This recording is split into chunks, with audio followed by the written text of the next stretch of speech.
Mission impossible final reckoning May 17-ാം തീയതിയാണ് ഇന്ത്യയിൽ റിലീസായത്. ഇത് അടുത്ത ആഴ്ച മെയ് 23-ാം തീയതിയാണ് അമേരിക്കയിൽ റിലീസാവുന്നത്. സോ ഈ മൂവിയെക്കുറിച്ച് പറയുകയാണെങ്കിൽ 1996 സ്റ്റാർട്ട് ചെയ്ത ഫസ്റ്റ് പാർട്ടാണ് ഈ ഒരു മൂവിക്കുള്ളത്. ഇപ്പോൾ റീസെൻ്റ്ലി റിലീസായിട്ടുള്ള ഈ ഒരു ഫൈനൽ റെക്കണിംഗ് 2023 ഇറങ്ങിയ ഡെഡ് റെക്കോണിങ്ങിൻ്റെ കണ്ടിന്യൂവേഷനാണ്. സോ ഈ ഒരു മൂവിയെക്കുറിച്ച് പറയുകയാണെങ്കിൽ 8ാമത്തെ പാർട്ട് വരെ എത്തി നിൽക്കുന്ന വളരെ ഹിറ്റായിട്ടുള്ള വേൾഡിലെ ബിഗ്ഗസ്റ്റ് സക്സസ് ആയിട്ടുള്ള ഒരു ആക്ഷൻ ഫ്രാഞ്ചൈസ് മൂവിയാണ് ഈ ഒരു മിഷൻ ഇമ്പോസിബിൾ എന്ന് പറയുന്നത്. സോ ഈ മൂവിയുടെ പ്രധാന ഹൈലൈറ്റ് എന്താണെന്ന് വെച്ചാൽ ഈ ഒരു മൂവിയുടെ ടെൻഷൻ ബിൽഡിങ്, എൻഗേജിങ് ആയിട്ടുള്ള മേക്കിംഗ്, ഇതിനൊക്കെ പുറമെ ഇതിലെ സ്റ്റണ്ട് സീക്വൻസ് ആണ്.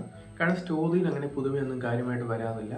പക്ഷെ എങ്ങനെയാണ് ഈ ഒരു സ്റ്റണ്ട് സീക്വൻസസ് വളരെ ഡേഞ്ചറസ് ആയിട്ടുള്ള, ഇൻറ്റൻസ് ആയിട്ടുള്ള ഈ ഒരു സ്റ്റണ്ട് സീക്വൻസസ് ഇതിൽ പ്ലേസ് ചെയ്തിരിക്കുന്നത് എന്നുള്ളതാണ് ഈ ഒരു മൂവി ഫ്രാഞ്ചൈസിൻ്റെ ഏറ്റവും വലിയൊരു ഹൈലൈറ്റ്. ഇവിടെയും നമ്മളെ ഡിസപ്പോയിൻറ്റ് ചെയ്യിക്കാതെ നല്ലൊരു ആക്ഷൻ സീക്വൻസസ് ആണ് ഈ ഒരു മൂവി തരുന്നത് എന്നുള്ളതാണ് ഈ ഒരു മൂവിയുടെ പ്രധാന ഹൈലൈറ്റ്. പിന്നെ പറയുകയാണെങ്കിൽ ഈ മൂവിയുടെ പ്രധാന പോസിറ്റീവ് എന്ന് പറയുന്നത് ക്രിസ്റ്റഫർ മിക്വാരിയാണ്.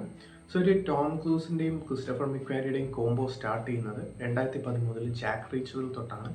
സോ ഒരു ജാക്ക് റീച്ചറിൽ തൊട്ട് അത്യാവശ്യം നല്ല സക്സസ് ആയിട്ടുള്ള ഒരു ആക്ടർ ഡയറക്ടർ കോംബോയാണ് ഇവർ. സോ ഇപ്പോൾ മിഷൻ ഇമ്പോസിബിളിൻ്റെ 5, 6, 7, 8 ഇത്രയും പാർട്ടുകൾ ക്രിസ്റ്റഫർ മിക്വാരിയാണ് ഡയറക്റ്റ് ചെയ്തിരിക്കുന്നത്. അദ്ദേഹം ചെയ്യുമ്പോൾ അദ്ദേഹത്തിൻ്റെ ആ ഒരു ക്വാളിറ്റി ഓഫ് വർക്കിൻ്റെ കാര്യം എടുത്തു പറയേണ്ടതെന്നാണ്. ടോം ക്രൂസിൻ്റെ ഇതൻ ഹണ്ട് പോലെ തന്നെ അത്യാവശ്യം നല്ലൊരു ക്യാരക്ടറായിരുന്നു ഈ ഒരു ജാക്ക് റീച്ചർ എന്ന് പറയുന്നത്.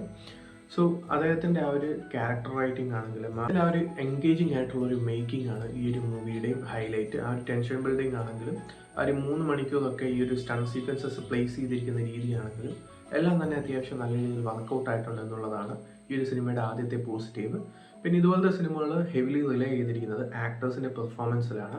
അതായത് വളരെ ഇൻറ്റൻസ് ആയിട്ടുള്ള, സ്പോണ്ടേനിയസ് ആയിട്ടുള്ള സംഭവങ്ങളാണ് ഈ ഒരു മൂവിയിൽ നടക്കുന്നത്.